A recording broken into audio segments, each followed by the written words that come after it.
Hello everyone, thank you for watching Elder Brain's channel. We're playing Torrents of the Spellhoarder again and forever with April, Joe, John and Tommy, whom I would like to... Oh, and I'm Gabor, the DM, and I would like to ask my kind players to please shortly introduce their characters. Yes. Good morning. I keep saying good morning. We don't actually know what time it is. Timeless.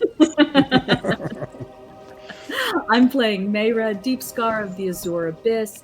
She's the Triton, Oath of the Open Sea Paladin. Hi, good evening. I'm Joe, and I'll be playing Rax, the Ranger Wormslayer. Hi, I'm John. Good midnight, and I'm playing the Echo Knight turtle that just realized that his last kiss of the lusty lover may be his last ever, and he's sad. Hey guys, Happy New Year. I'm Tommy. I'm You're confused. playing Pharaoh Lars, or Lars for short, young bronze dragon ranger. Alright, I would say good afternoon as we're in Europe. We're all over the globe, but now we are in the middle of the Calhae Sea. There's been an incident. The sated Contessa is totally destroyed, demolished. Has been demolished by Morgar, the Kraken necromancer, which came because of the call of Lord Pritus Nerkra, currently stuck into the bag of holding, being very, very dead, carried by Ko. And there were reasons, there were motivations, which all need to be found out, but currently you are speeding away from the wreck where this storm has been brewing just moments ago, which dissipates as quickly as it arrived, and Morgar just goes beneath the waves, and you hope it's not pursuing you, and you hope that you are quicker than it is. Captain Giggs Short Pebble and Jade Storm, who has turned into a dolphin with the halfling captain clinging to his back, also disappeared and just abandoned ship and crew and everyone, being as nasty as they proved themselves to be earlier all the time. Opportunistic, ignorant, and selfish. to sum them up. And you don't know which way they went. You are carried, Ko and April are carried by the water elemental, summoned through the Gem of Elemental command, crushed and used by Mayra. This water elemental is like a soft vortex which carries both of you with tremendous speed, and when it sometimes surfaces, maybe for Ko to take some air in and hold the breath and go back underwater, you can see Pharaoh Lars flying above and Drax sitting on its back, bareback, how you call this? Bareback, riding the dragon, holding onto its neck and scales and wing, whatever, neck mostly. Almost the same speed, catching up with you as much as they can. And on the horizon, just 1 or 2 miles away, there's an island. You know from the map that you have already looked at basically and watched. Who has the photo memory feat? Oh yeah, so the Pharaoh Lars remembers the map, the Calhae Sea map, like vaguely, but still has the layout, and he can tell you if you ask that this island is the nearest land. It's a couple of days before the next even land or island.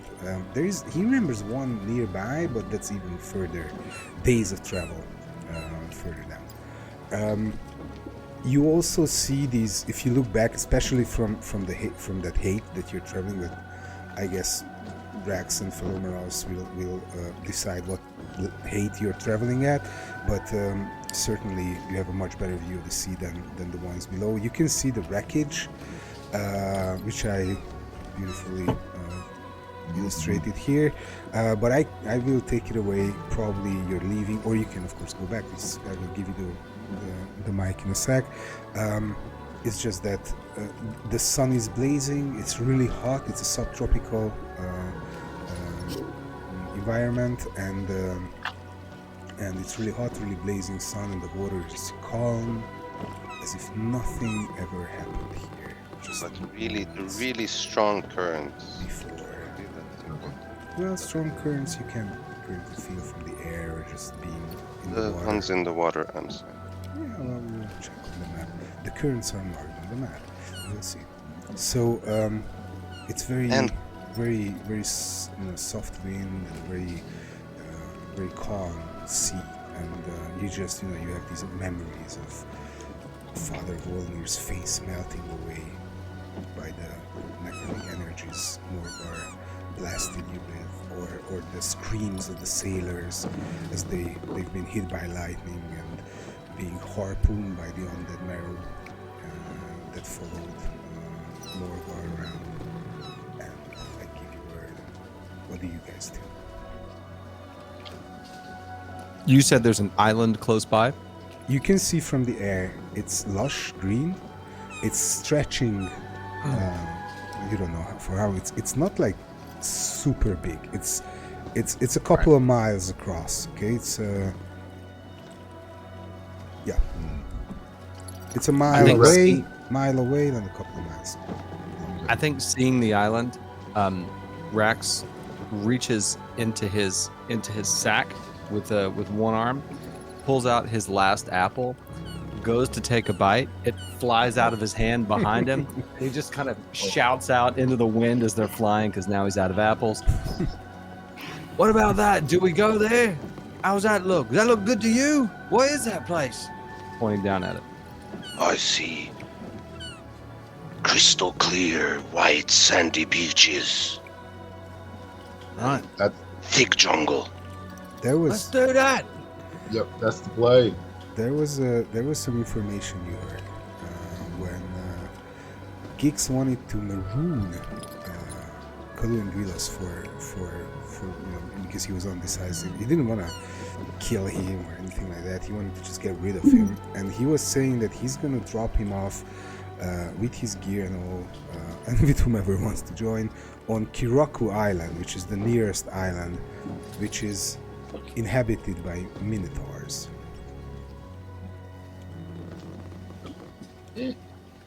We should be careful. The Rockhorn Isles, he called it, but part of that was this one island that he called Kirakku. Ko would try to mage hand grab the apple, realizing it's probably all going too fast. But it's just like, that's a snack, and I just can't let it go. But realizing, we're trying to get to safety, but you just gotta. I mean, you got to keep your calories up. For this much time. Lars looks back on Rex and asks, should we... No, I don't have another one, if that's what you want to know. Should we search for survivors among the wreckage? I mean, maybe when I finish pulling this fella's teeth out of my chain and his hand out of my belt, if there's survivors, that would be great. I don't even know where our own people are. We're still surviving, Lars. We need to recoup and rest, and maybe Wait a minute. come back and search. Can we see Ko and Mara from where we are? You can see the whirling, the whirling form of the water elemental. Oh, good. I was like, sometimes they come up for air because Ko needs air to Sorry, hold John's breath. mental image is entirely different. You described it well, Gumbar. I was thinking like, oh yeah, we would be like riding magic carpet ride where we can talk. You can blow. we're all Oh, no, it's not that. But yeah, No. You said I we're got this underway. whole Aquaman thing where Yes. Mira's on Yeah. top Right of up the next to island. it. Yeah, Well, right. you can. Mary can command. This is for 1 hour, right? This Yes. elemental run. So the but just judging in 15 minutes you're at the island. So just distances and time and durations. So at this speed. So I calculated it earlier, and the thing is that. You can command the water elemental to raise you above water level and bring you like that, so you can travel on it, on top of it, and then Ferromalars can lower, and then you can talk and discuss stuff. Maybe you need to slow it down a bit because that moves at 90 feet and Ferromalars can fly at 80 feet, but you can manage to just get into one position, sort of one speed, and move along as such. So let's assume you did that. All right, so we do a discussion. So We Lars, could slide do- down. We could do a pass around the area while they make their way to the island. You and I could do a bit of a sweep, see if there's any survivors. That's a good idea. We can hold position here and provide cover in case there are any enemies still about. Agreed. You're a But couple. you should be able to see quickly. So we I would turn imagine. back to the wreckage, you're saying? Because What, we're what is moving your eyesight? I mean, do you have to go? I don't know. I I had don't know. this idea that As dragons sharp as an are like eagle. or No, eagles, right? they don't have any. Well, perception is super high, of course. It but, has better sight than an eagle, much better. Alright. You're a couple of 100 feet away while you regroup and such, like 400, 500 feet maybe. Maybe a minute passed, maybe less. So you can, you turn back and you swoop. Alright, I do and- a sweep of the wreckage. Yeah, and make a few circle around it. Yep. Make a few turns. So when you fly back, first thought is Morgar still here. Yeah, well, I very carefully fly. So And it's blue waters. You could spot a shape if it was like on top of the waters, or like just. I do a sweep, or Lars does a sweep underwater as well too. You have racks on your back. so- Well, kind of. Well, He head. just instinctively like, oh, here we go, holds his breath. So Morgar is not around.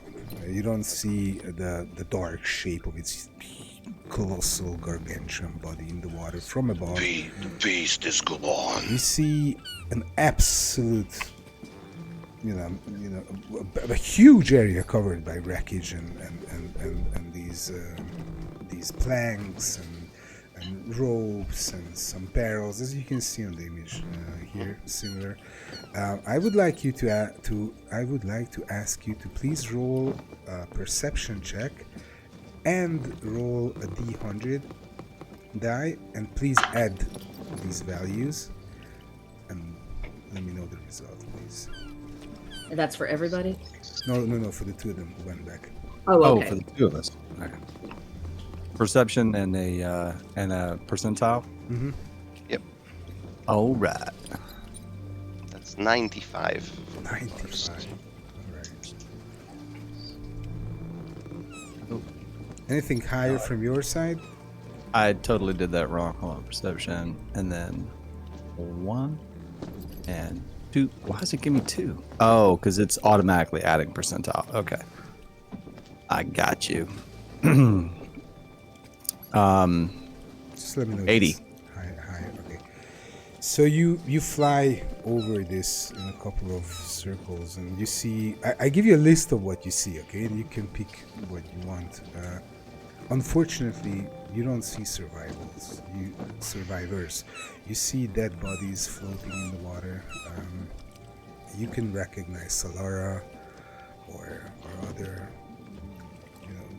crew members you have met and maybe played cards with. So it's quite a heart-wrenching sight. But what useful you can find is I'm giving you a list here very briefly. It's a voter skin, a tinderbox, an hourglass, a bundle of torches, ropes, lots of rope here and there, backpack, crossbow bolts, there's a barrel, a small barrel floating, a scroll case, an empty sack, a wooden box, one of your items if you have left it unattended, so you can find some of your items if you feel like playing that out. Oops, there's my potion of something which I left in the room all the time.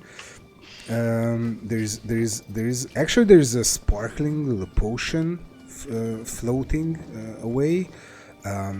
There's a wooden spyglass which can come handy. A wooden ladder, 10 foot. There's a cask floating there, which you recognize from the hold. There's But there's no there's no survivors though. no survivors. Okay. There's a large piece of wood, like planks still intact in like a piece of the ship basically. Like pieces of the ship as on the image which I show you, but also there's like a wooden platform sort of. It's basically just wood, and then there is there's an interesting one.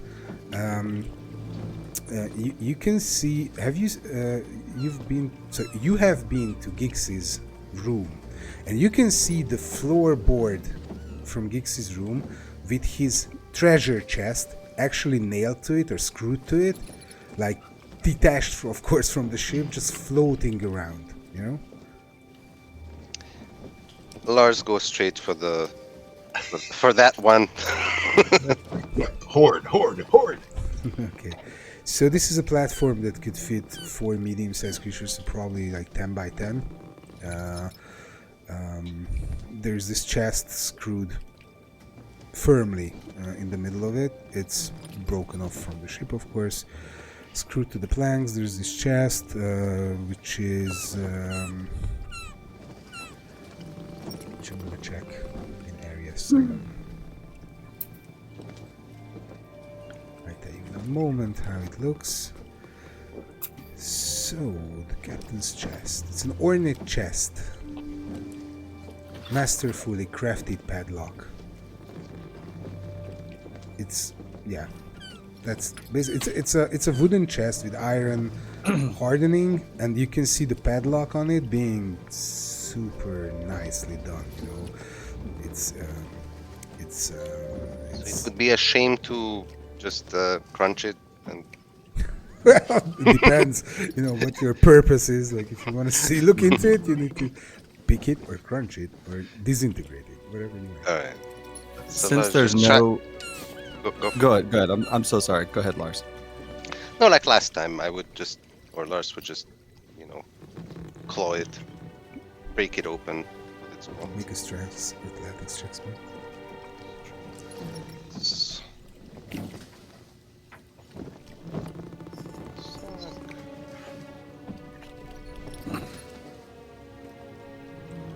That's 8. Hey, only 13.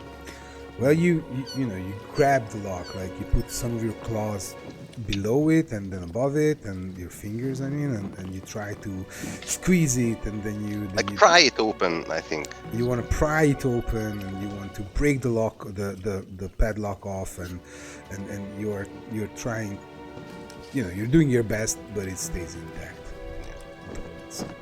Seems like a pretty strong lock. Oh man, we can always crack it open later and hold on to it. I think if there's no survivors, Rax is just going to secure himself and catch as much of a cat nap as he can before we get back to the others.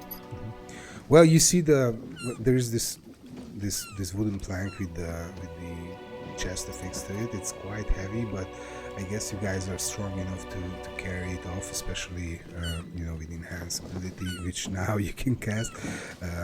And there's this potion that's drifting away. Yeah, the slowly. potion. Okay, that's Lars gets the potion, brings it back. Maybe the spyglass, which could be useful. Okay. And then some rope and attaches it. Please make the plank. Please make some notes. So again, I give you the list. You just tell me which, and please, Joe, tell me what you Yeah. Water skin, tinderbox, hourglass, torches, hemp rope, backpack. Oh, we don't need all that. We got all kind of stuff. Mayra's got a whole thing with a bunch of stuff. I can set some fires. I've got a bit of rope. I've got my own spyglass. I don't need that one. And this Okay. chest, I don't know what's in it. We can bring it with us, but there's no living people. And that's what we came out here for. But I'll pick that lock when we get to the land. Alright. So the potion you grab or you snatch from the air, Fermalar swoops by and you snatch it. It's a potion of He's healing. very uncomfortable about the Morgar in the area thing. So he's like, Yeah. right, Do it buddy, quick." let's go. You use your grappling hook and the chain to grab onto this chest, and you just pull it as Lars flies ahead and you quickly depart from the area.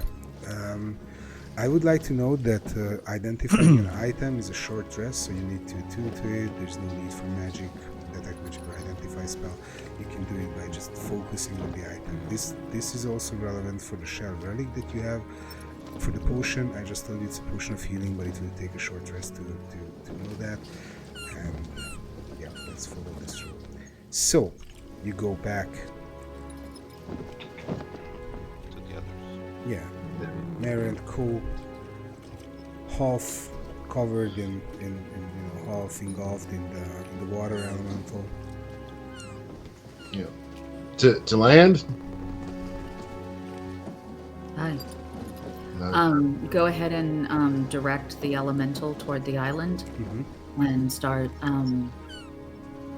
making our way there and getting to shore.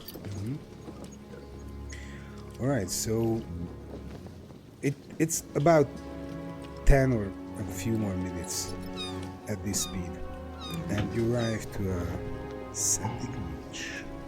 I show you in a second.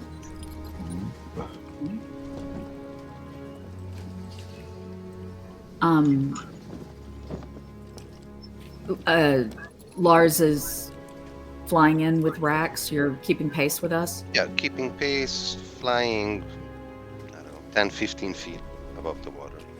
Yeah. I think Mayro would shout up to Lars as we get close to the land. Perhaps you can scout along the tree line. All right, I will. And Lars is gonna fly as high as possible to get this over, like a terrain overview. All right, so let's the start. island. Let's start with that. So you can see the map here, and obviously, there are two things you see. One are the ones who are in the water and getting close to the island. Basically, you see, as far as you can see, you see a stretch of land covered with lush jungle forests. At the end of the mountain, at the end of the island, there's a small mountain, or I would say rather a hill rising. It's gray, some kind of a stone rocky hill at the very end, and of course the other is the more detailed view is for Lars. As you can see, one tile is 3,000 feet. Okay, so it's big, but not super like continent size. What you can see, you start out, you come from here. Here's my marker.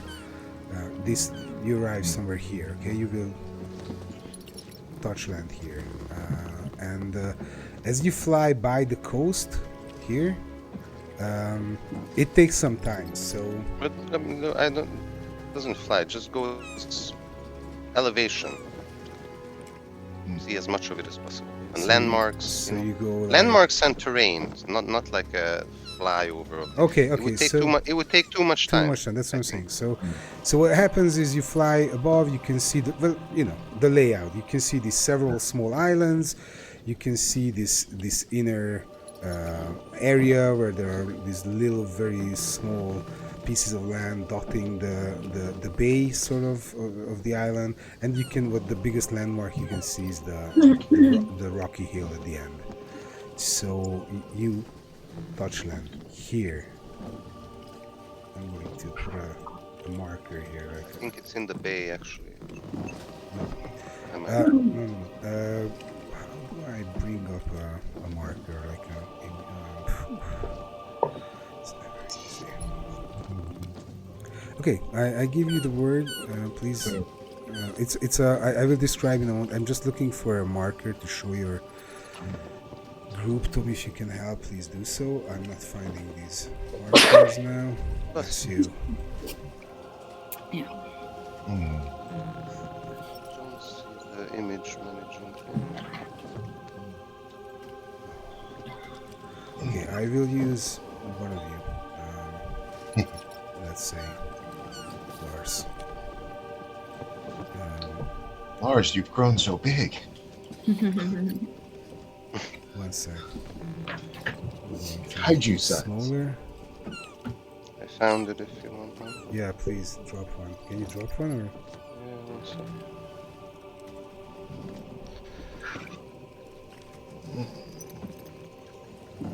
That's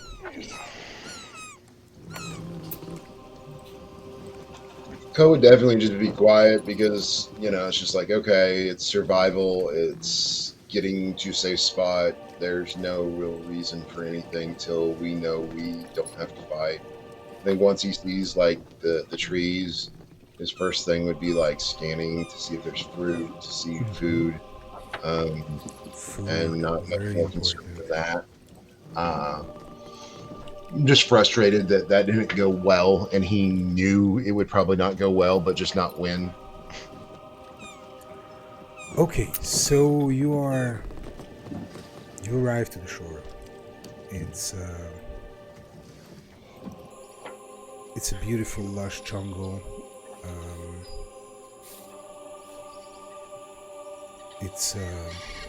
It's blue waters that lap the clear white sands of the beach. It's quite silent, and I would like to ask you for a perception check, please. Yeah, when you say that, unnaturally silent. It is silent. Yeah, that's not happening. Oh. Actually, we'll get. So Lars lands and 27 for Lars. Yeah, 15 on perception. 14 for me.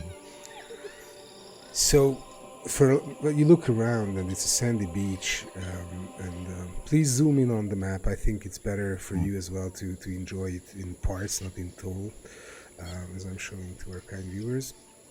And Feromalars just moves the head around and gets affixed in one position, and you can see a live boat very close to the shore, like basically drawn to the sand, from like half in water, half on the sand, like just drifting or like just sitting on the shore, about, I would say, 200 feet from you. I would be, Rax would have hopped off of Lars whenever Lars came down. Get off. Thanks for the ride, buddy. So there's just a boat. Yeah, Co would be walking that way to see if it was from the ship or not. If there's any other loose ends we got to tie up. It's a rolling boat. Well, you leave the others behind in this case. Yeah. I think he's gone silent mode and just like, okay, food, making sure we're not going to get attacked. So yeah, he'd just start walking towards that boat and seeing if it's. Right. Lars would probably explore the area. So just the tree line. So basically, it says, "I'll be back in a moment. Let me scout around." How much longer do I have on the elemental? Like 40 minutes. Okay, so I still have 40 minutes. Asking the elemental to also scout. Like you send it into the jungle, sort of, or by the shore, or Yeah, no, going along the shore. She figures Lars is scouting by air, and so the No, elemental. I'm sorry. let me describe it better.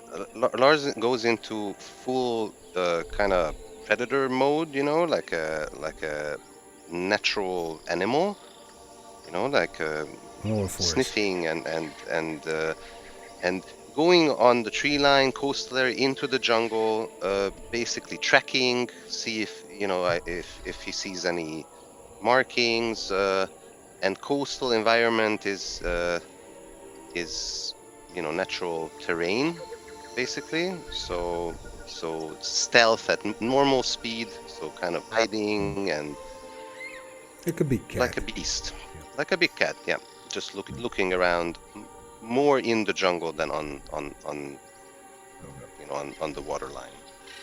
Right. So since Lars is doing that, then the elemental, she wants it along the water line. Again, kind of. Can you please look up intelligence and wisdom for me for the elemental? Yep. I actually should have it. Oh no, it's not there.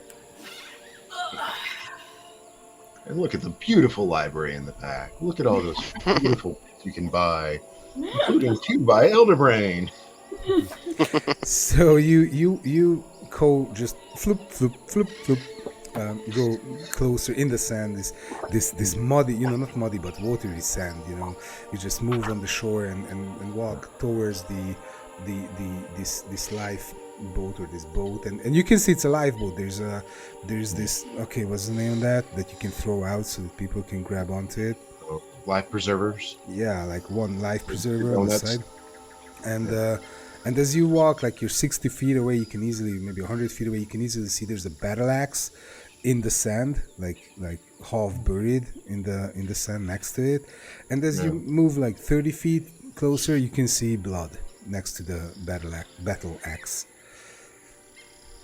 There's this life preserver, it can fit 4 people. There are oars. There's an oar next to it, or like in it, dangling from it, and there's a battle axe surrounded by a bit of blood, and also it's very close to the vessel, to this boat. Do I recognize it from being from the ship? No. Okay. I would take the battle axe and head back towards the group then. Mm-hmm. Okay. And I'm assuming that'd take a minute or two. How far are we? You are like 180 feet, let's assume. So the battle axe is next to the ship, like 10 feet, and or the boat. So you reach for the battle axe and you see it's half buried. There's blood. Actually, there's blood on the sand, and the water washes it on and off as it moves, or it's just smeared all everywhere. Like, how do you say this? Like really watered up, sort of, to put it that way. And it's also on the side of the boat as you lean down to recover the battle axe, which looks like a quite normal, ordinary battle axe. Kind of maybe a bit cruder than regular design, a bit crude in design. And as you reach for it, you can see the side of the lifeboat just moving, and as you turn your head and roll for initiative, you can see it opening up with some purplish inside, and there's this sound coming out of it, and there's this long, sinewy, purplish, bluish tongue that lashes out at you. And as the wooden planks just basically open up and turn inside out, there are these teeth that appear, like folding out from its inside, and it opens into a huge mouth, which I'm going to show you how it looks.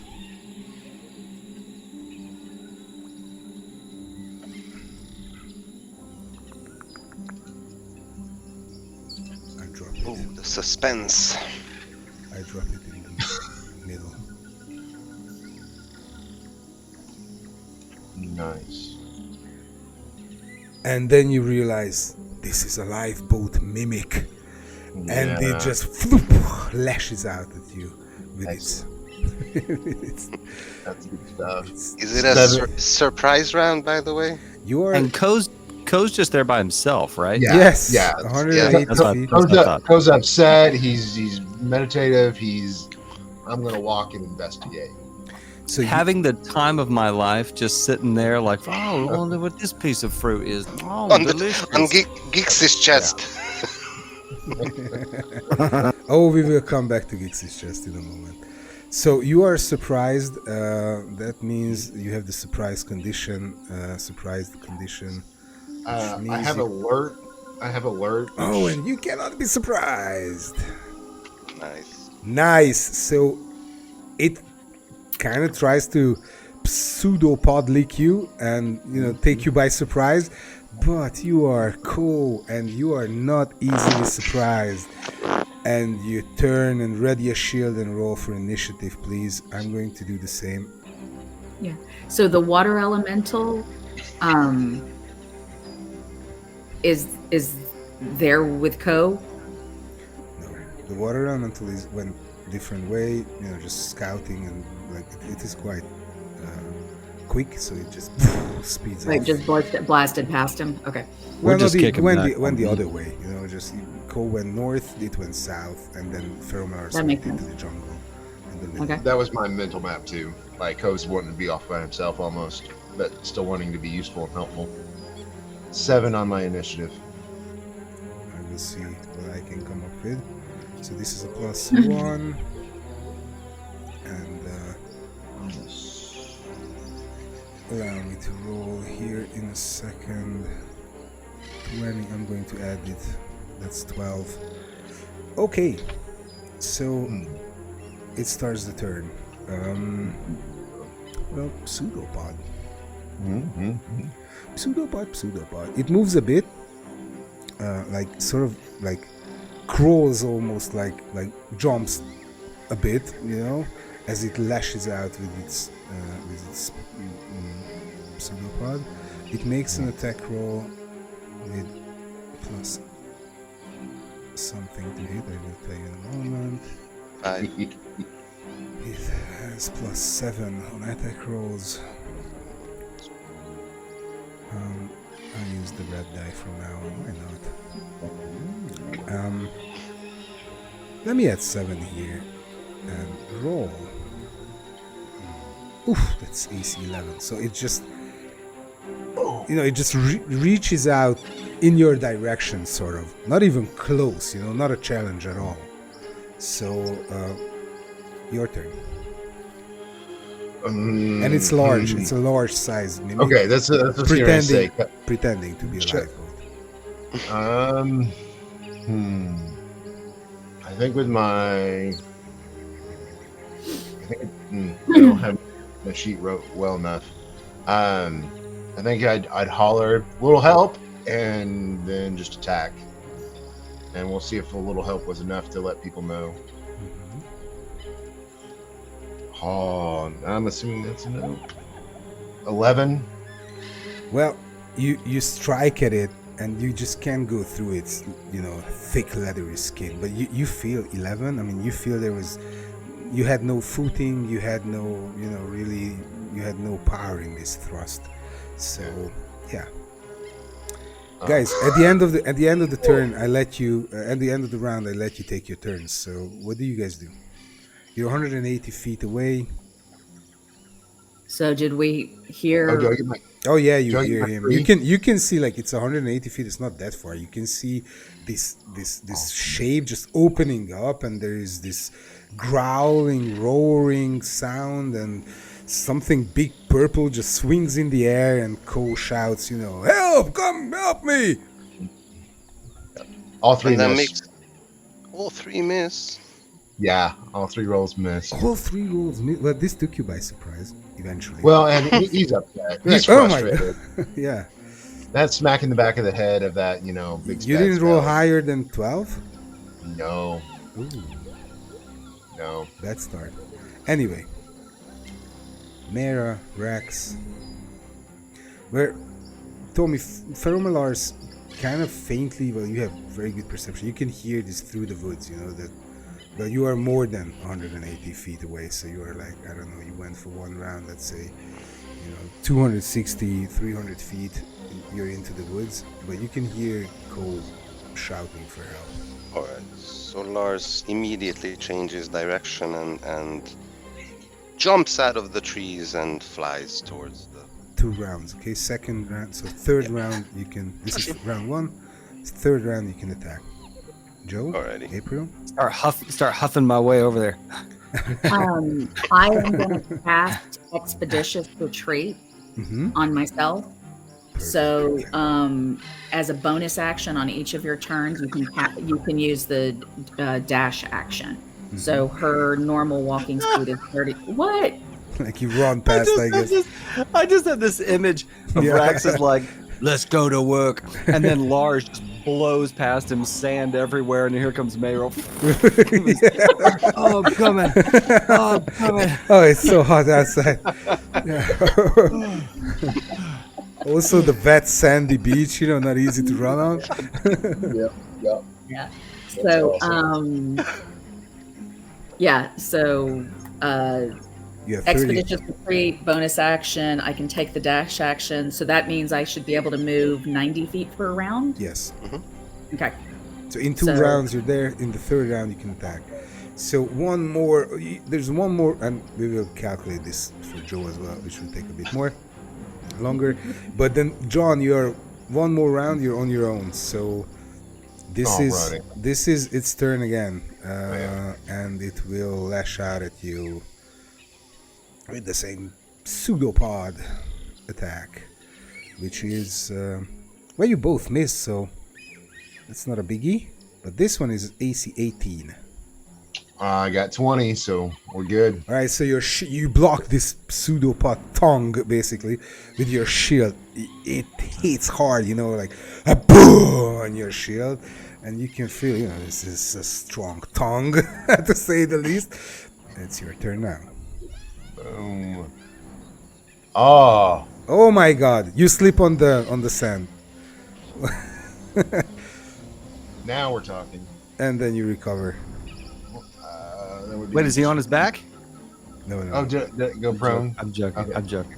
Yeah. 22 on the second roll. So let's roll some damage. That would be 6 and 10 for damage. And I'll say the 2, I'll go ahead and use my Crystal Blade ability to get 2 hit points back. And then final one, another hit. And,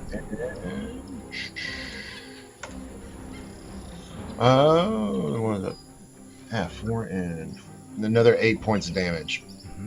18. All right, the rhythm's setting in. Getting loose. Right, so you fling, you just stab it twice. You can feel, the wooden planks. You stab them, and they are kind of soft, like leathery, and they're not really good. You can sense with your stab that this is actually not wood, of course. And then it roars with each hit, and opens its mouth, and there's this saliva flying all over in your face and stuff. And then third round, when Feromilars just with a puff of sand, gust of sand, windy sandy wind, just lands next to you, and can roll for initiative. Same from the other side. Slow. 8. Your savior, got here. Mera, just runs in with such an unnaturally supernatural speed in her full plate armor. And then you look back, and Rax is somewhere there behind. So, please roll initiative, Mera.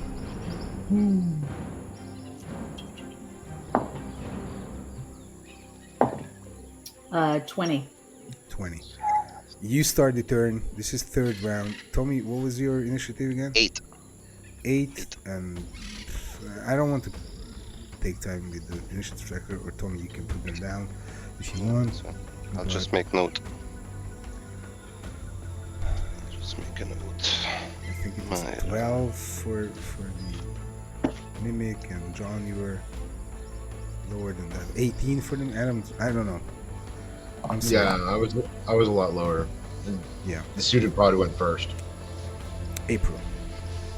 It's Mara's turn. The Mimic is swinging a tongue. It's big. It looks like a big lifeboat with open mouth, fangs.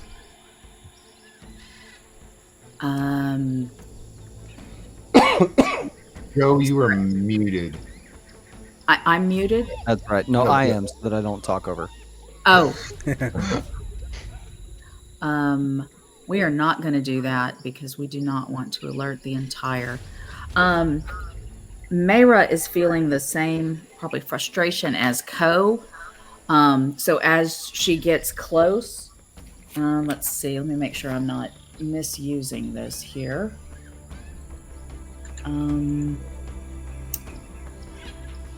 Put you back, buddy. Yeah. Oh, okay. I am going to as she's getting closer and she's running through. Maybe with the melee. Oh, you got to be in melee. Okay, never mind. She's not going to do that. She's just going to boom, run in, charge. I'm going to cast Searing Smite, letting go of the expeditious retreat. And we are going to roll to hit for the first attack.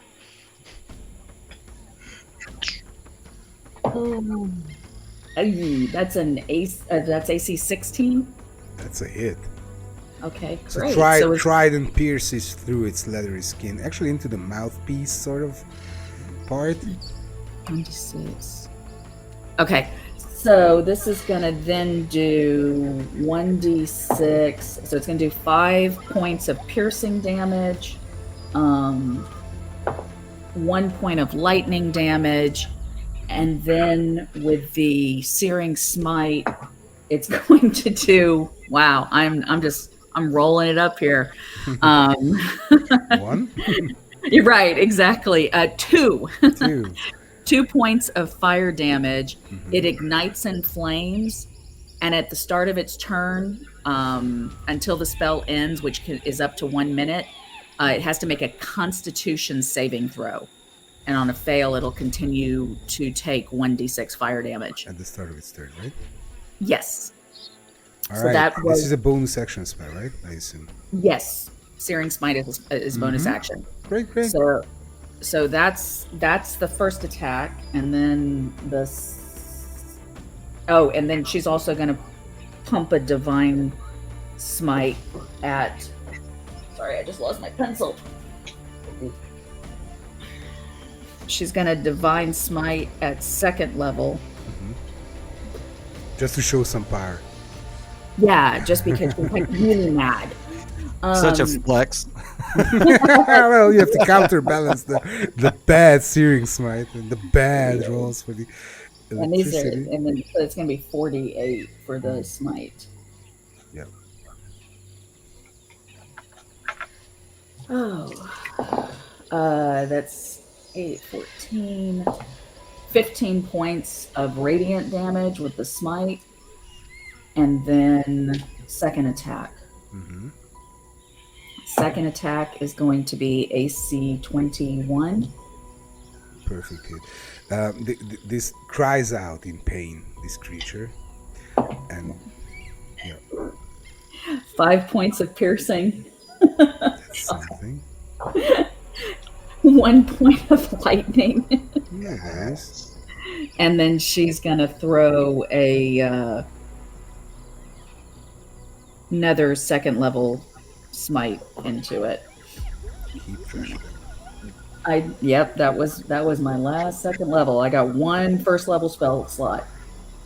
Yeah. 7, 9, 11, 12 points of radiant damage from that 2nd line. And that is All right, so this lifeboat mimic cries out in pain. You can see its purplish blood flowing out of its body as you strike it at several parts, and especially your smites just open the wounds large with this searing white light of power that penetrates its skin and forces your trident deeper into its body. But it's intact. It's reacting. It's still alive. All right. I assume it's its turn, right? So it changes tactics, well, slightly, not being So super. first, it has to make a Constitution save if it's the start Oh of its turn. yes. Let me do It's that. a DC 16. I roll 19.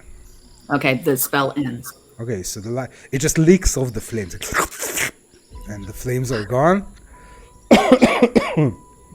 With its sticky adhesive saliva, and then it makes an attack roll, which is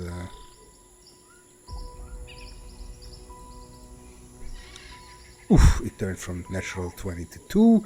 It's a AC 9, and it just swings a tongue. It's just the pseudopod just goes around like a lasso above its head. It doesn't even strike kind of at you, and it's Ko's and Ferromalar's turn.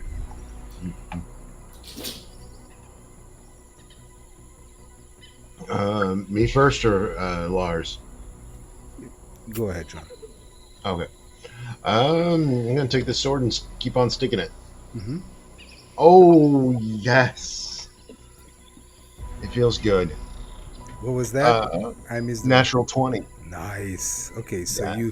you strike at the base of the tongue and go very, very deep. Also nice damage there. Yes. So we got and double the die, and I'll use my last healing from the blade too.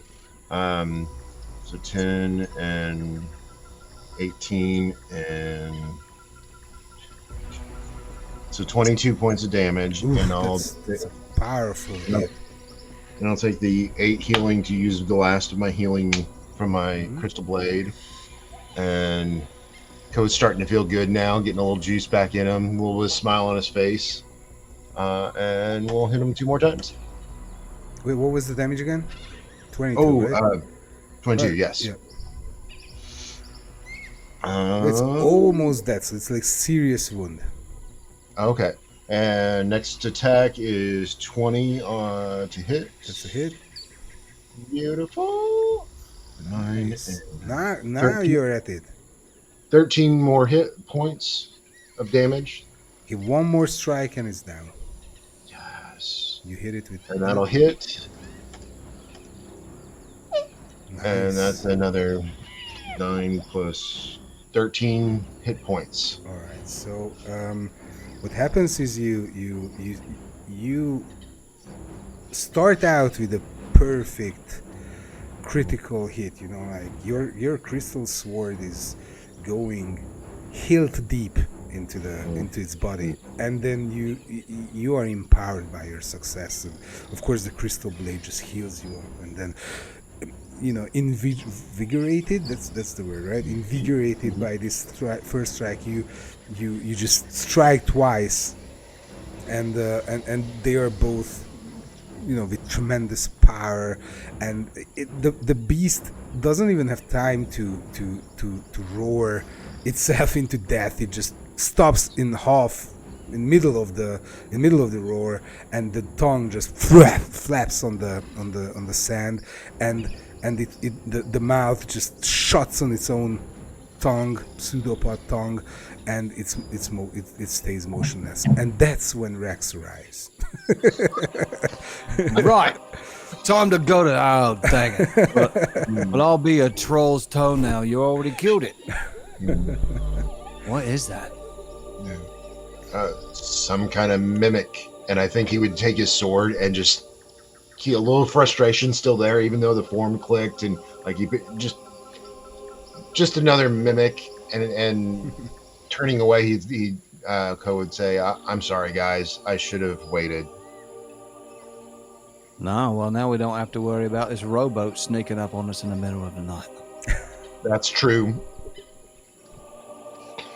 Very true. So what's our next play, guys? Since I can't plan well. All right, so let me remind you that the water elemental is on its way out, and it will return. I don't know. If you wanted it to take all of its time, that it will take like about 20 minutes to explore, Right. 20 minutes to come back. Oof, I need to make a brief calculation. It probably goes a couple of tiles and comes back. So how many tiles did it go? Well, if I each suggest yeah, it probably didn't get very, because it travels 90 feet. Yeah, 3 tiles. Three and a half tiles about. Okay. Oh yeah. Okay. I suggest we have a bit of a powwow. Just Yeah. all check in. All of us talk about it. See what's going on, how we feel about all this, and figure out what we're going to do next.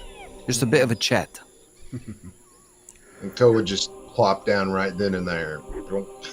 Sounds good. Well, And I'm going to get all this sand off me from all the people flying by and running by. Ko would use his mage hand telekinesis to just help a little bit. Now get that thing off me. Get it. Turning to Lars, are you still?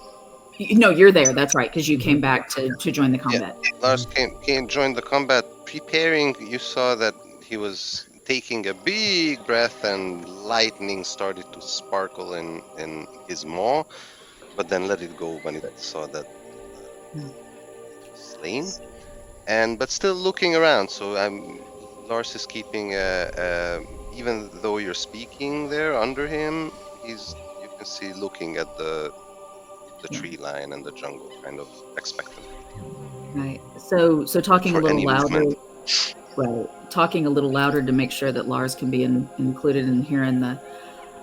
My suggestion is if Lars and the elemental can confirm that the immediate area is somewhat secure, then perhaps we should go ahead and make camp, rest, recover a little bit, and take time to plant from there. If we want shelter, I can provide shelter. Or if we would rather not do that, we can stay in the open air. The weather is very nice. It's not a bad idea. I can start getting things together for a camp. You all discussed. Oh, we're gonna do some magic. What about old school? Make a lean-to and all that. I'm just offering. I do like magic. But I sort of, you know what I miss? I miss going out, collecting wood, chopping out wood, making a fire, figuring out how we're going to tie some things together to keep the rain off of us. But on the other hand, magic gives us plenty of time to kick back, have a smoke, have a drink, enjoy the day without being all wiped out by the end of it. So, I don't know what I'm talking about. I'll leave it up to you. I've still got sand in my ears, but thankfully, I no longer have a fella's, guts all over me who exploded when we fought a giant kraken. He kind of like wanders off and like just, this day. All right. Mayor has decided that everybody needs a little decompression alone time. Yes. Yeah. So Definitely. I am going to head a little bit in closer to she's waiting for the water elemental to come back. So whenever that does. Okay, she'll come out. there's this plan. There's the chest affixed to these planks, which is the next kind of landmark on the beach right now, and you guys some 100, 200 feet away at the body of this mimic, and then of course the elemental returns. I guess you go back to the chest or something, Yeah. and then Rex starts to like decompress by collecting some firewood. Please roll for survival. As So for the weather, actually- it's about 95 Fahrenheit. The weather, the heat is on, so it's really hot. You can expect it to go down to 77 Fahrenheit for our kind European, less imperial measure viewers. It's 35 degrees to 25 degrees at night, Celsius. I mean, and so it's hot. It's like the sun is blazing. What's your survival check? I rolled an 8. That's an 8, or you add some. That's an 8. That's an 8. Well, where you collect wood, right? So there's wood, and then you start building a fire out of it. And first, it's very hard to light it, so you struggle lighting it. So before he starts lighting a fire, Mayra would interrupt that. Well, you have time because it's impossible, almost impossible to light it. So Right. he's struggling with it for I would minutes. admit, I have spent more time hunting dragons than I have building camp, apparently. That's all right. And perhaps we don't want to give away our position from the fire. And she holds out a wooden rod. And on it, it has just symbols of like leaves that curl around the top. As I said, we have shelter. And if we need fire.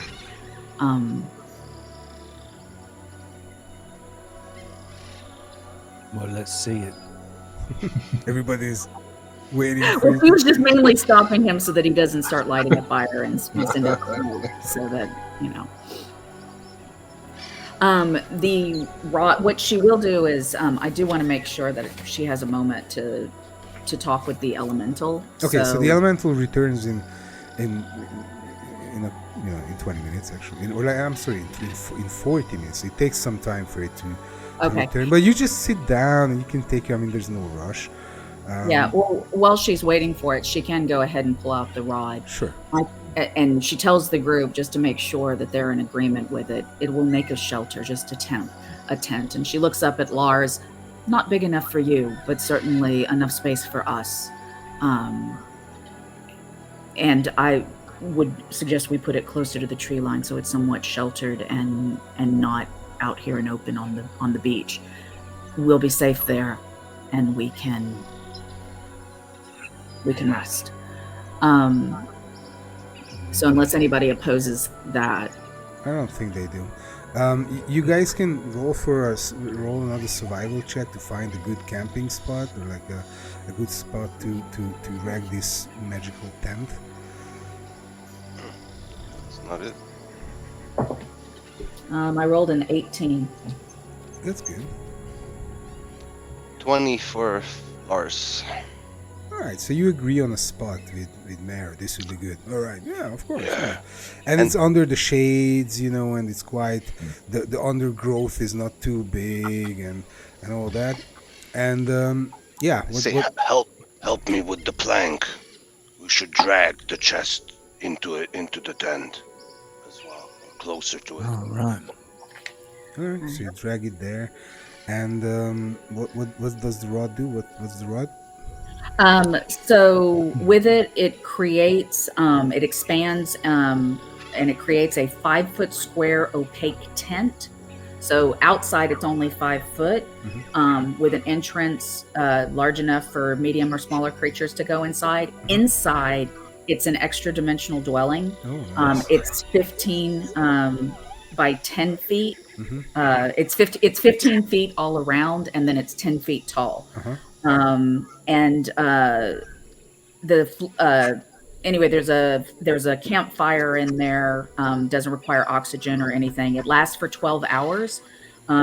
It can take damage and be destroyed, but otherwise it's immune to poison, psychic. Of course, it's an object. And that's it. So it's basically just like, yeah. All right, so this tent appears out of nowhere as she swings the rod, and there is this sparkling, illuminescent sheen to the whole tent. It looks quite, magical on its own, and its entrance just opens on its own, and Mera just invites you all in, and as you go in, it's a bit strange because the inside is, as she described, is of course larger than the outside. But it's a tent on the inside as well, so there's nothing, as I understand, no furnishing, nothing. So there's a campfire actually inside, and Lars pokes his huge head inside the tent, looks around, and says, "I'll bring food," and turns around and goes hunting. All right. I gotta say, I've met a lot of dragons. Telling the group as Lars got out, I've met a lot of dragons. Lars has got to be the best of them.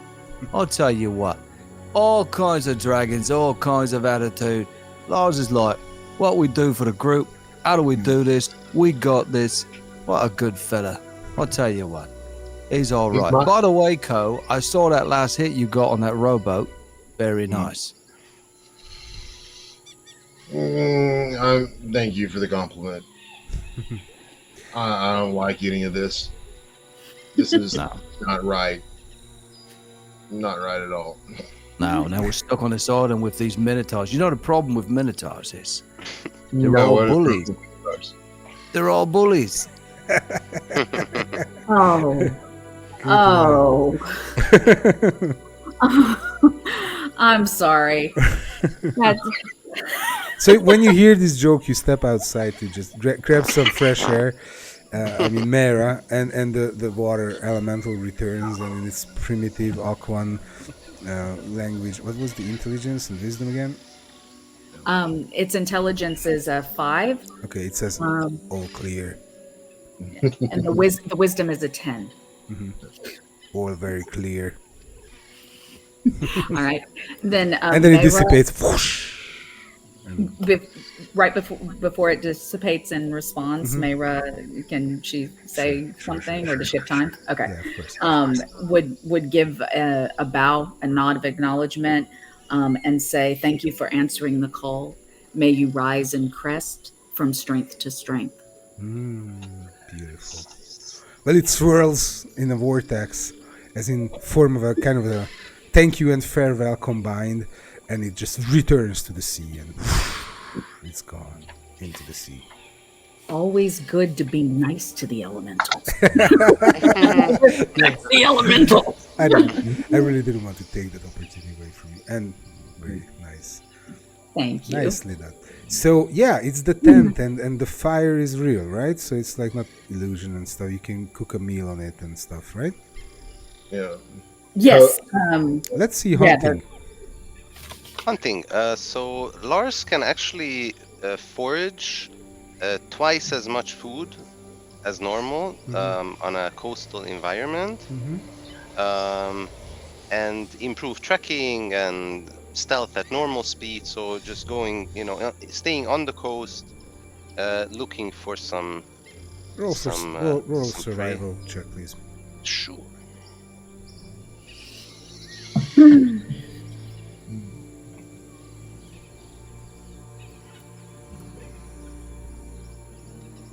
Koa is mentally not talking, but looking at the fire and wondering if he can dump the body into the fire to burn it in here. 11 on I the. see the roll. Go ahead, John. Oh, I was just trying to fill the gap a little bit, but Koa's looking at the fire pit and wondering if we can dump the body into that pit and to have it burned up, because that's his goal. Whatever Mayra's got planned, he's fine with, but like burning the body where none of the ashes go to the god, he would be all about. I'm sorry, you're talking about burning the body Yes, of the Nick, life. Lord. Oh, Nair? Necra. Yeah, Necra. Well, that's a gruesome sight, right? So in the tent, but No. correct no, me no. if okay. So you go No, out. he's not doing it. He's thinking about it Let's hard. speak like, details. Just Yeah. He the devil is in the details. Yeah. He realized this will be a conversation he will have to have, but it's like, okay, do the logistics even work? That would be his thought. Well, And I'm betting the fire's a little too small. okay. Actually, that's a good question. Mayra, is this place sealed off from the rest of the world? Like a magical dome. Like what happens in here doesn't know about it out there. I'm going to leave that to the DM, because all it says is it is an extra dimensional space. If it is an extra dimensional space, then this is a demi-plane, basically. Okay. So you're on another plane. So if there's abundant food, then DC 10 for the foraging check. Oh, thank you for checking. I was checking in the meantime. I check, and I have a good suggestion for you. I also have a good suggestion. What's your suggestion? It would be an X-beak funny. I tell you what. Let's go step by step. Coal and the body and burning it. How do you intend to burn it? You have fire? Well, no. So he's working the plan, and in the tent that Mayra set up, the fire pit in the middle. Mhm. He's wondering if he can put the body in that fire pit, but it's probably too small from the dimensions she was saying. But Yeah. Ko is thinking heavily about, well, if we did this with the body, if we did that with the body, cut it up a couple times, like that's his headspace. Is he saying? Oh, that's just what he's working through. That's his headspace. Like you can see Okay. that he's thinking hard Yeah. and still a little He's upset. fading out and Feeling a calculating. little brutal. I want to be brutal, gruesome, and get a little revenge Very still right now. Like, Practical. Yeah. Yeah, but he's not doing it. He's not actually doing it. He is being a grump, and like while he came in, he was just plump and just like staring. Well, too you hard. figure the best way to get rid of it is probably burying it in the sand outside. But you don't know if it really returns as an undead or not, as it promised. Very Pull out. important. Sorry, just to Gabi. He has an item on him, or items actually. Yeah. Which might be important. So the body stays in the bag, right? Yeah. For now. He's not been. Or that's Ko's opinion. Yeah. So okay. And Mayra does take her bag back. Yeah. Go ahead and pull out a little bottle of wine. It's seeing Ko, if he's walking around like he's saying, like being just grumpy and kind of chuffing and stuff, go over to him. Oh, listen, friend, it's been a long day, and I can see you got a bit of the grumps going on, right? Yes. How about we share a delicious bottle of whatever this is that I found on the ship? Hey, I've got an extra cup. Always do for good friends. You and I could sit right here in the sand and enjoy this magical tent that our good friend Mayra built for us. What do you say? I appreciate the love, but we may need our wits about us. What? Do you still have some tobacco? I do. Let's switch to tobacco. Right. I'm going to give you whatever you need, because I feel a bit nervous. I saw the way you hacked that thing to bits, and you're a rather big lad. So I'll give you whatever you need. Just you see Ko finally just like decompress a little bit. Thank Enjoy you, this. My pleasure. There's my pot. I'll take the stopper off of this bottle. I figure we're going to be perfectly safe for the rest of the night. All right. Ever. On its side, it says Hills Nectar Winery, a Galarian. Oh. Honored beer. It's from Honored beer. How about that? I'm glad they still got wine left. So you drink the wine. It's sweet and it's red and it tastes silky. On the other hand, Mayra, you want a draft for this? I am good, thank you. You got it. Mary, you see that Ko just lights up a pipe or whatever way they smoke that tobacco, and the It's a tent, big old pipe. And the tent slowly fills with the aroma and smoke of the pipe. It's a nice cherry Cavendish. It smells good, but it's smoky inside now. And then Ko just puffs on it.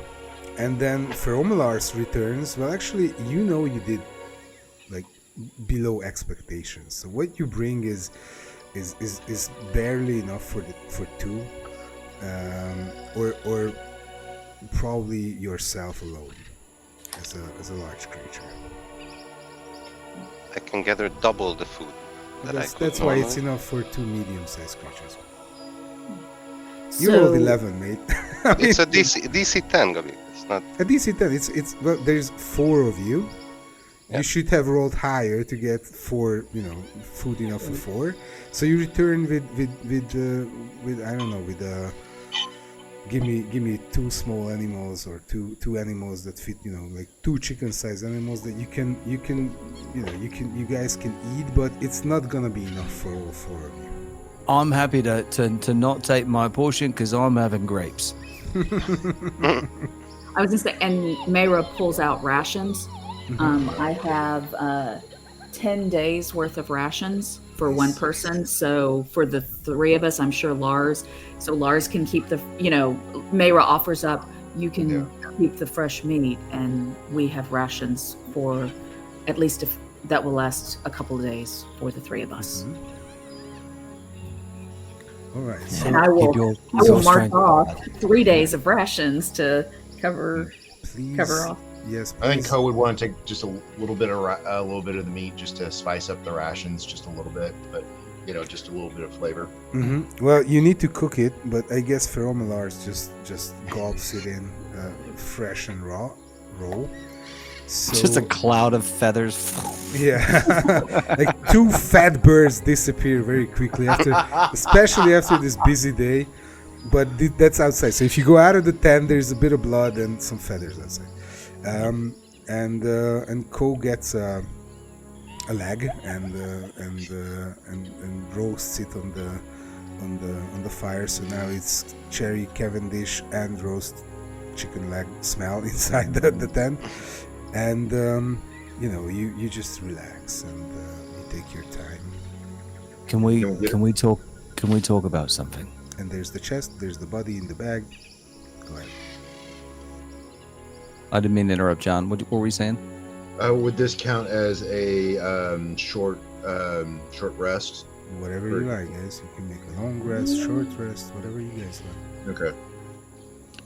Because it's just sand, right, on the floor. Is that correct? No, there's no. No, sand. it's a stone floor. It's a stone floor. Magical. And hard and cold. Can we talk about something? Speak your mind. So we got Arya to go to this island and meet with this fancy lad. And we're stuck on this island. I know there's been a map of the area. I didn't get a good look at it. I was busy thinking about stuff. But I want to understand that's still the plan, right? We don't have to. There's no ship, but they wanted to meet with us. We still got to get there, right? So we need to get off of this island as quick as possible. But we don't have a boat. All we got's a dragon, and we need more than that to get us all there. And we're not going to swim our way. I don't know how far it is. We should talk about options and what the goal is and what we're doing. Lars's head is in the tent halfway, so kind of half, resting his head inside. He says it's about 7 days of travel. God, that's a long way. Can we just magic our way there? Have anybody got one of them? I've seen a wizard do it once. Threw some magic words in the floor and we got to a place. Anybody do that? Pull out the scrolls. I don't have that magic. Pull out let me see how many there were. I have 7 unidentified scrolls. Toss them in the middle. If someone can make sense of those. For whatever reason, when you said metal, my mind finished that sentence, and then before you said it, and I thought you were gonna say, take the scrolls and just toss them in the fire. Like, no, but I didn't let you finish talking in my mind. I tell you what the scrolls are. I need to find that random encounter. I think once, as you're looking that up, once Mayra talks about the scrolls, Co would start thinking about how the captain and the second mate just skipped town, and that's a loose end that he wouldn't mind following back up on someday. All right. So, can someone please make notes? I got it. All right. Thank you, April. There is a scroll of aid, blast, blur, clairvoyance, cloud kill. Wow. Not that. Detect evil and good. Levitate. Programmed illusion. Shatter. and Witch Bolt. The rest were taken by Jade, as the deal went with taking all the druidic spells, which were many actually. So lots of those. All right. I can try to get his chest open and see what's in it. So we I've got got the a key. got a key. That's good. So we have the chest, the scrolls. We got the body and Rax. Did you pick up the shell thing that we still relic. don't know anything about? Very keen eye, I did. Very keen mind. I'm glad you kept your wits about you in that battle. That's about the only thing I kept together in that battle. I think that's true for us all, unfortunately. We want to see what's in this thing. Oh, eventually, yeah. I think the only play, though, to address what you were saying earlier, I think our only play is to keep on going forward. I mean, it would take more time to go back. Weeks on sea versus 7 days 7 days sounds a lot better, even though it's daunting. For sure. Well, it's such a big island. I imagine there's got to be a group of folk on there that got a boat. Well, Minotaurs, and we have some things that we could trade, maybe. Do Minotaurs like water? Do they like to swim? They're mighty sailors. Are they mighty sailors? I don't know. I don't know if they build boats. In Dragonlance, yeah. I was going to say in Dragonlance, yeah. That's true. But we will see. We will see. Thank you so much for picking up on that, too. That was very cool. I've never seen a Minotaur on a boat, so we might be right out of luck. But who knows? It's a big island. Yeah. But I agree. We keep doing it. Yeah, we're still in the resource gathering and figuring out stage. So yeah, we need to see what that shell can do for us. We need to get in that box. Let's try the box. So we have the box, I wanna the see that shell, key. and the body. So I the don't have a box. key. So you step outside. Anybody joining him? Yeah, we'll go. Yeah. Or I'll go. Maybe I will go Alright. out. So inside, it's a nice, nice weather inside. This actually kind of mild temperature inside the tent. As you step outside, it's the sun is blazing and it's hot. The heat is on, and there's these wooden planks, the floor of the captain's cabin, and the chest firmly affixed to it. We just dealt with a mimic, so give the chest a little kick. And nothing happens. So you go to the padlock part in the front, and you use your key. I would like to ask you to Perception check. First of all, There's no way he would have put a trap on this. roll a perception check, please. Then please, immediately after that, please roll a dexterity ability check. All right. Here. That's a T. Oh, perception first. Perception first. Do a 13. All right. So roll for that dexterity check. Oh yeah. Did you add your modifier to that 13? I don't get a modifier. That would be a yes. A 25. Ooh. Alrighty. So, two things happen.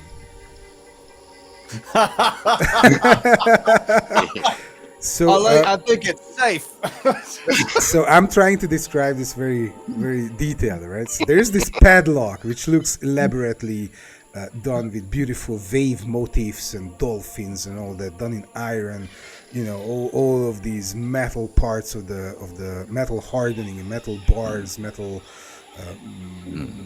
ribs of the chest come together in this padlock, and you put your thieves' tools into the keyhole, and you try to secure the lock part so that you can turn it, and you find where it turns. So first it just it just moves around, and you bring it out, and you add more pieces to the thieves tools, and you put it back, and you play with it, play around with it, and you feel where it kind of resists your your force when you want to turn the key, and you found it. You feel you found it, and you turn it, but it turns, it needs more force. So you put your hand against the padlock and turn it, and as it clicks, you can feel this extreme paining, burning sensation on your palm. Your skin just burns with so much pain, and you look at it, it's just super red and runs up your arm as soon as Trying to hide this from the group by well, leaning we will see if you can. Please roll a Constitution saving throw. Everything's fine. So that would be a 10. all right, so Captain Geek's short pebble doesn't play around with mild stuff. He goes for the most hardcore he can find, because he doesn't like his chest to be picked, So that's 26 points of poison damage. You feel the most excruciating pain in your arm you ever felt. You cry out in pain. Yep, go ahead. So seeing this, can I? So as a paladin, I can lay hands to neutralize poison. Yes. Let me describe the Okay. The pain is so excruciating that you start to vomit. You are poisoned for 1 hour. Besides the damage, you vomit from the. It's so powerful that you vomit and you become stunned. You can't. You hold your hand and you're. This is the most excruciating, painful stuff you've ever probably experienced in your life. I think Rax stands up, grabs his hand, and lets out this shrill, high-pitched shout that is completely unexpected coming out of his frame, but just this Now, looking at his hand. I will let Mara interrupt in a second, but on the second round, it gets even worse. So this was unbearably painful, but on the second round, you seem to be you kind of become paralyzed by the pain. So please, Mara, go ahead. April, go ahead with Mara.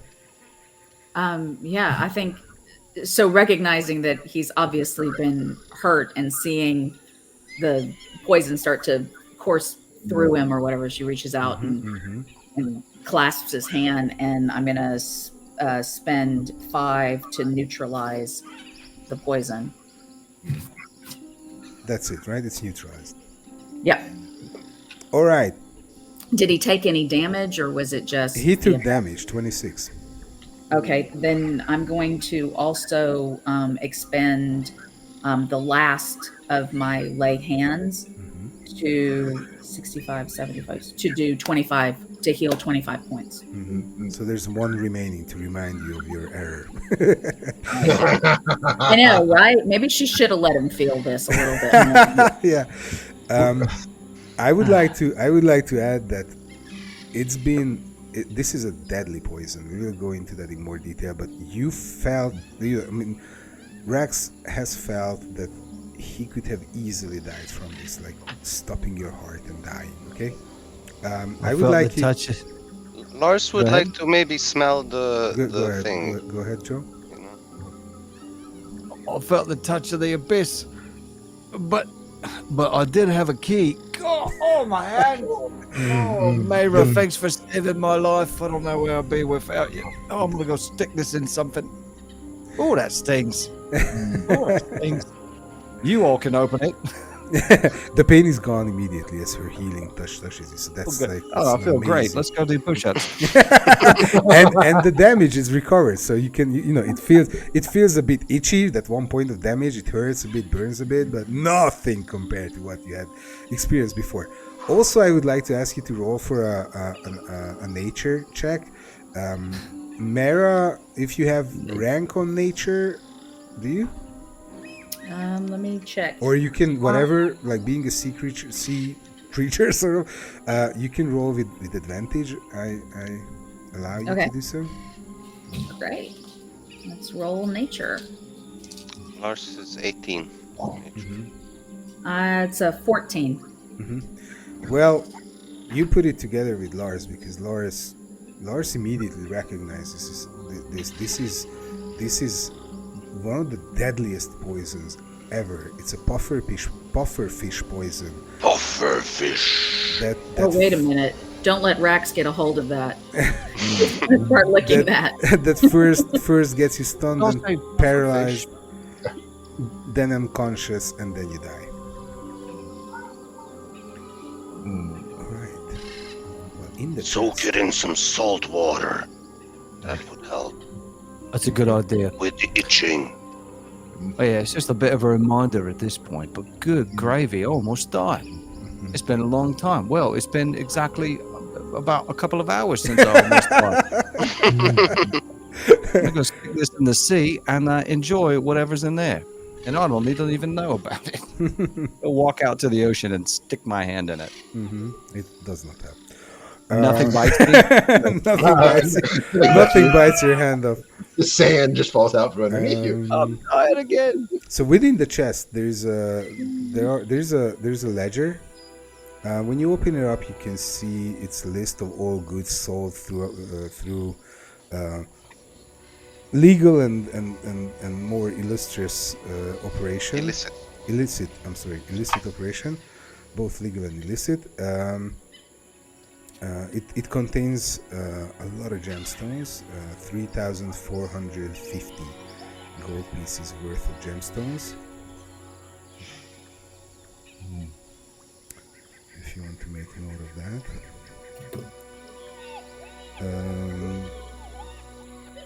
Several sacks of coins from different lands, coastal Drael city-states, Glarion, totaling 2,143 gold pieces. There's a little box which you open, and there's or not. You don't even have to open. It's a potion rack that has. Well, let me just tell you the potions because, of course, you can take short rests and identify it, or during long rests you can do more. It's 3 potions of superior healing, 2 potions of water breathing, and guess what? There's a vial with 3 doses of pufferfish poison. And there is this rope inside.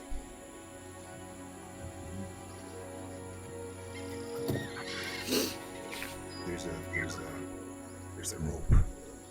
Bundle of rope.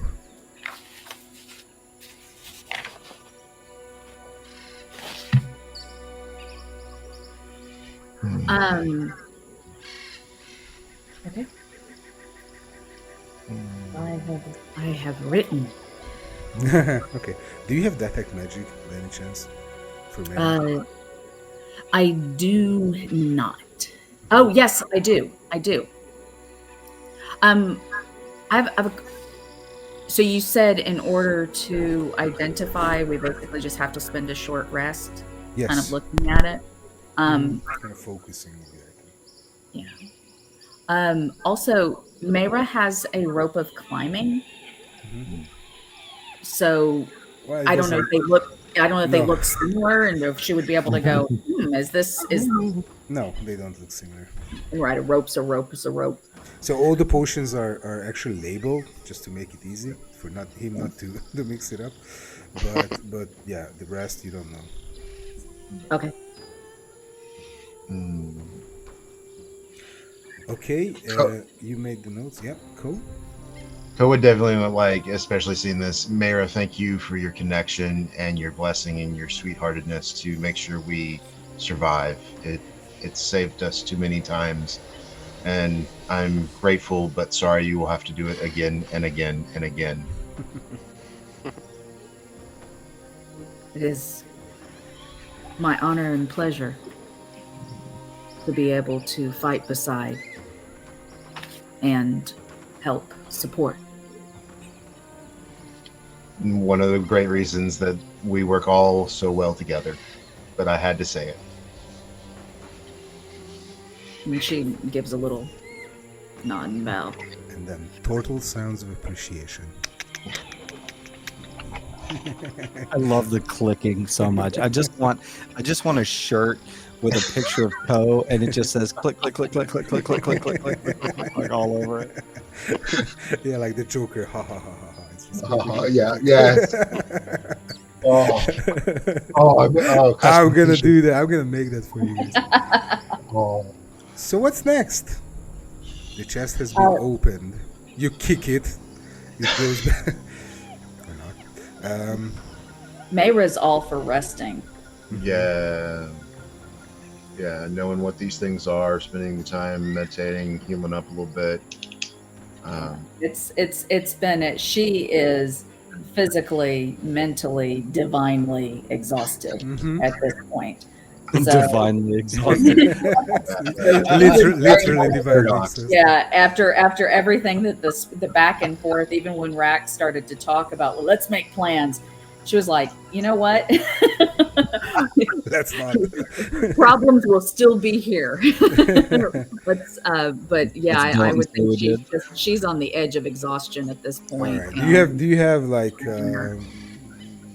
any mattress, whatever? How do you call this? Yeah, bedroll. I have a bedroll. Yep.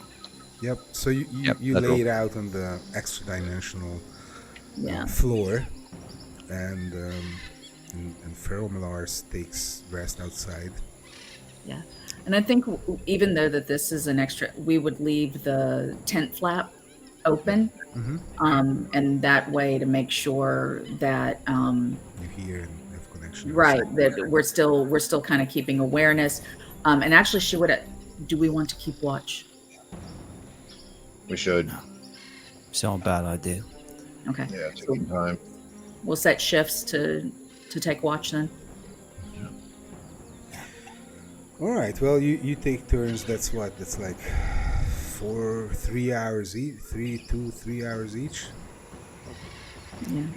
Okay. And I think that's built into the rules for a long rest is that it supports like a 2-hour watch or something as long as you're not doing anything strenuous. If I remember that. So. Any attempt to bond, identify, get focused on the shell relic while you do this rest, or any other items? I think honestly, after I appreciate you bringing that up. I think he would maybe bring that up to the group. I'm not feeling very inclined to do it, but I've got this shell, but I'm tempted to just look at it tomorrow. I think Mayra would actually want to, during her watch, to spend some time with it, being what it is and where it's from. I want nothing to do with it. Slide it over to her. Yeah. Maybe turning to Lars, perhaps our watches can be back to back and overlap for a little bit, and we can spend some time with it. Because he speaks Elven and I speak Aquan. Yeah. So yeah, you can give it another try. We can give it another shot. So, all right. So first, let's say Ko is up. You can hear Feromars outside snoring heavily. Yeah. And then you can see these during the night. You can see these small sparkles, between its teeth as it snores. Then you go to rest. Get back into your little shell. And, Vroom, close up and old baby turtle style, and and then Rax is on, and it's night. It's all monkeys, and like ooh ooh ooh, and like quack birds and toucans, and you can hear the sea. All of you. We can get a monkey. You can get a little pet monkey. And then you also go to sleep, and you wake Mara, and Mara goes outside with Lars and wakes Lars up and says, "Okay, here's the shell." Okay, so you guys, where Mara spends an hour of her 2-3 hours of taking the watch, focusing on this item, and of course you guys, before you do, I mean, it's quicker and easier to just roll intelligence checks, both of you, please. Hit high enough. If you both hit high enough, then you can read it. And I'm looking up the magic item itself after the hour's rest. Yeah. Mayra's more street smarts than Well, you have used up your intuition for today. And just to make sure I understand the mechanics, does checking in on an item mess up the rest at all? I'll be right back. No. Okay. I think then, because we have one unidentified thing besides the shell, the rope. Yes. Ko would probably just spend time to make sure if it was magic, Yes. You find out that when you concentrate on it, and I will get back. Oh, let's continue with the shell, please. Okay. Yeah. So, as you look at this, you both cannot solve the mystery of the script on it, but as you focus, Mara focuses on the shell. You kind of bond with it, and you can feel its magical powers opening up to you, and you realize that you can use it to adapt your body to aquatic environment, which it already can. You can sprout gills and growing webbing between your fingers. So that actually happens as you hold it and you focus, and you kind of have this sensation that if you let go, like you release a breath and you let it go, then just this webbing appears between your fingers, and there are these gills that appear on your neck if you don't already have them, but you do, I guess. You can breathe underwater, and you gain a swimming speed equal to your walking speed for 24 hours. You can do that for one charge, and it has 6 charges.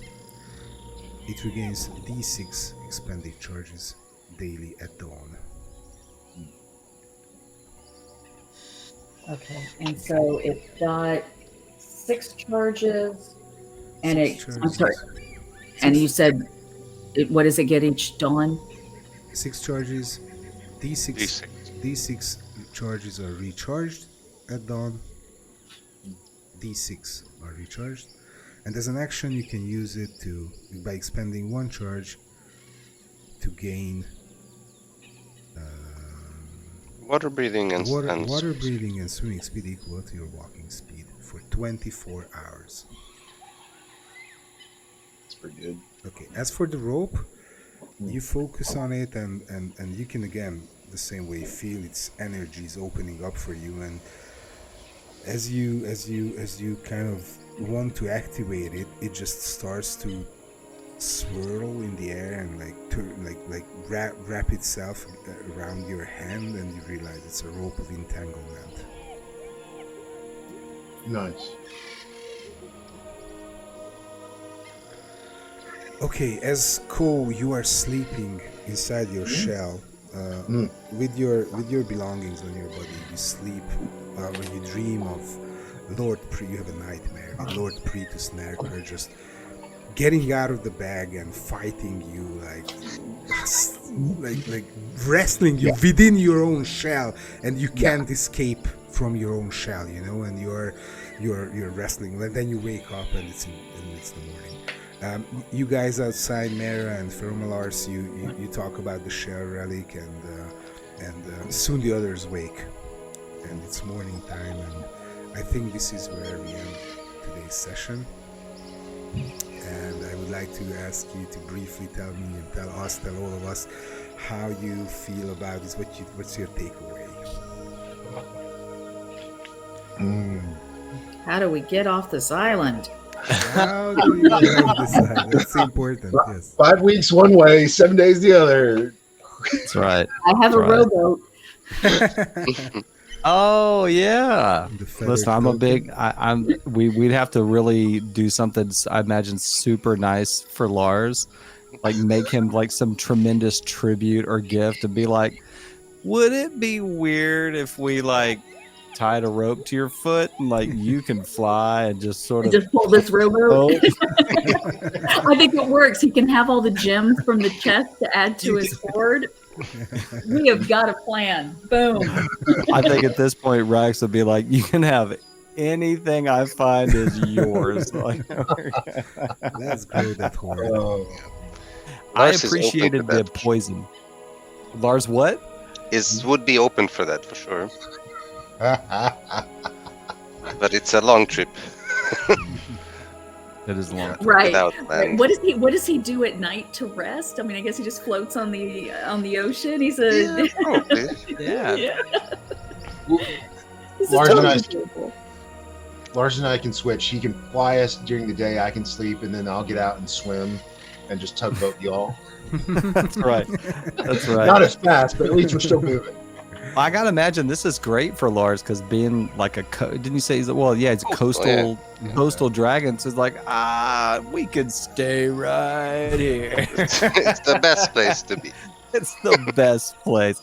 I appreciated the poison a lot and the way that it worked. I will say I also appreciated that when we got split up, that there was the time getting to the fight. I think a lot of times in campaigns there's this, and obviously it's important to keep the group together and all of that, but I appreciate the visual fun of Mayra just boom bursting through in her heavy armor, this crazy speed, and Lars ripping out. And then for me as a player, my concern is I want to support the potential danger to the group that's existing, but also because there's a dragon and a paladin charging in, I'm like, okay, I can just have Rax just huffing and puffing, trying to get there. And I think it's fun. I think we have a very dynamic party,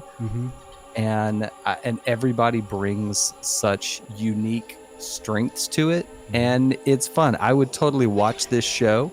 I not just the live play, but like if this was I would 100% watch that. It's a fascinating group, a really cool group, and a super cool world. That's my thoughts. Glad you like it. Yeah.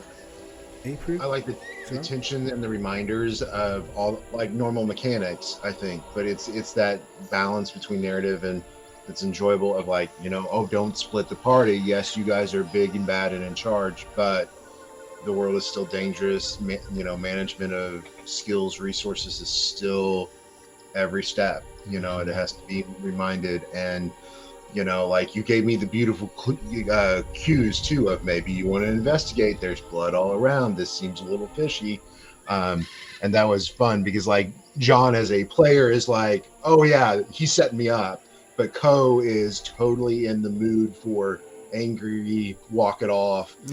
There's a weapon. I want to do something. Like, yeah, it was great to just feel that tension for me personally. So yeah. Yeah. Okay. April? Yeah, no, I was foot stomping and cheering along with everyone else to just say those things. Yeah, I mean the going from piece to piece and the different everything that happened on the ship, and then one moment we're in a tense murder investigation, and the next it's bombastic explosion from legendary creature, and now we're on an island and obviously primed for danger all around, and we're stranded, so very very different feels and problems and things. Really cool. Yeah, good contrast between today and last time. So you're stranded on the island, and you need to get out of here, get off the island, and you need to survive. You will need food, and you need to explore. You need to find a way to go, and to leave the island, and that's where we will continue next time. So thank you for being here and playing with us. Thank you with me. Thank you for everyone for watching. Thanks to John and April and Joe from Twice the Dice for being so cool, all of you. And of course Tommy, who I never mentioned, but he's so cool. He wrote it, he knows it, he plays it, he's done it all. Please visit. The real hero is. Please visit The real April's. MVP. Yeah, please visit April's and Joe's channel, Twice the Dice. It's linked in the description below. They're playing Crown of the Oathbreaker. Please check out Crown of the Oathbreaker. I wanted to say that like Joe does once. Here we go. I love that. And please check out elderbrain.com if you're interested in Torrents of the Spellhoarder or Crown of the Oathbreaker. And catch us on Discord, where we are gentle, humble, and nice to everyone. Please also like and subscribe to keep track of our future sessions. And see you next week with a new episode. Thank you so See much. you, everybody. Bye. Bye-bye. Bye-bye.